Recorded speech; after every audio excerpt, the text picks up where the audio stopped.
অস্তিত্ব সংকটে পড়েছে চট্টগ্রামের তৈরি পোশাক শিল্প। গত ১.৫ বছরে অন্তত শতাধিক ছোট বড় গার্মেন্টস কারখানা বন্ধ হয়ে গেছে। রাজনৈতিক পটভূমি পরিবর্তনে মালিক পালিয়ে যাওয়া ও ব্যাংক লেনদেন স্থগিত সহ নানামুখী সংকটে এসব কারখানায় তালা ঝুলছে। এ অবস্থায় তৈরি পোশাক খাতের সংকট উত্তরণে নতুন সরকারের সহযোগিতা চাইছেন গার্মেন্টস মালিকরা।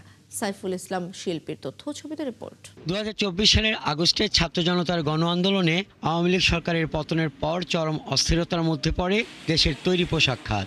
চট্টগ্রামও এই অস্থিরতা থেকে বাদ যায়নি।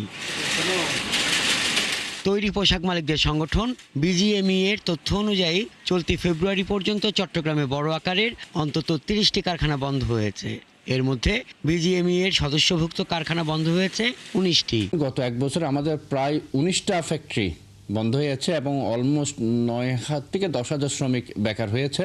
বর্তমানে যে সামনে সরকার, আমাদের নতুন সরকার যে এসছে, আমাদের কিন্তু ওনার কাছে অনেক প্রত্যাশা। গ্লিটারের টুইন লেমন ও অ্যান্টিব্যাকটেরিয়াল ফর্মুলা বাসনকে চকচকে জীবাণুমুক্ত করে আমাদের দেয় গ্লিটার গ্যারান্টি। তবে শিল্প পুলিশের অনুসন্ধানে উঠে এসেছে চট্টগ্রামে ৭৫টি কারখানা অস্থায়ীভাবে বন্ধ হওয়ার পাশাপাশি আরও অন্তত ৩০ থেকে ৪০টি কারখানা স্থায়ীভাবে বন্ধ হয়ে গেছে। কিছু কিছু বড় ফ্যাক্টরি বন্ধ হয়ে গেছে, সেগুলো আপনারা জানেন, যেগুলো ব্যাংক সংক্রান্ত জটিলতা, অনেকের ব্যাংক অ্যাকাউন্ট ফ্রিজ আছে, অনেকে দেখা যাচ্ছে ফ্যাক্টরির মালিক বিদেশে অবস্থান করছে। এই ধরনের ফ্যাক্টরিগুলোতেও আপনার বড় কিছু ফ্যাক্টরিও কিন্তু এখন এই ৫ই আগস্ট পরবর্তী বন্ধ আছে।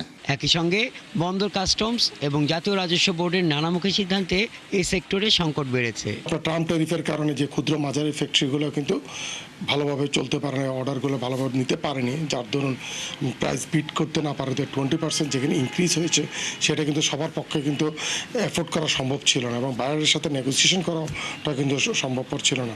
এবং আপনি একটা লক্ষ্য করবেন, চট্টগ্রাম শহরে কিন্তু ম্যাক্সিমাম ফ্যাক্টরি কিন্তু ইউএস বেসে, যার দরুন বড় ধাক্কাটা কিন্তু চিটংয়ের উপরে পড়েছে। নির্বাচনের মাধ্যমে নতুন রাজনৈতিক সরকারের দায়িত্ব গ্রহণ এবং চট্টগ্রাম থেকে আমির খসরু মাহমুদ চৌধুরীর মতো রাজনৈতিক অভিজ্ঞ নেতাকে অর্থ ও পরিকল্পনা মন্ত্রী নিযুক্ত করায় পোশাক শিল্পে আশার আলো দেখছেন বিনিয়োগকারী ব্যবসায়ীরা।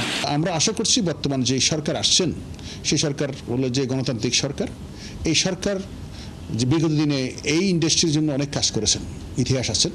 সেই ইতিহাসের প্রেক্ষাপটে আমরা মনে করি বর্তমানে যদি সরকার যদি এই শিল্পকে সামনের দিকে আগিয়ে নেওয়ার জন্য, বন্ধ শিল্পকে আবার নতুনভাবে শুরু করার জন্য, শিল্পকে আরও প্রবৃদ্ধি করার জন্য পলিসিগত ইস্যুতে কাজ করেন, তাহলে আমরা এটা থেকে উত্তরণ পাবো। চট্টগ্রামে বিজিএমই এর আওতায় 260টি, বিকেএমই এর 80টি, বিটিএমই এর 24টি এবং বেবজার 225টি কারখানায় 4,33,422 জন শ্রমিক রয়েছে। হাসান আহমেদ, ৭১।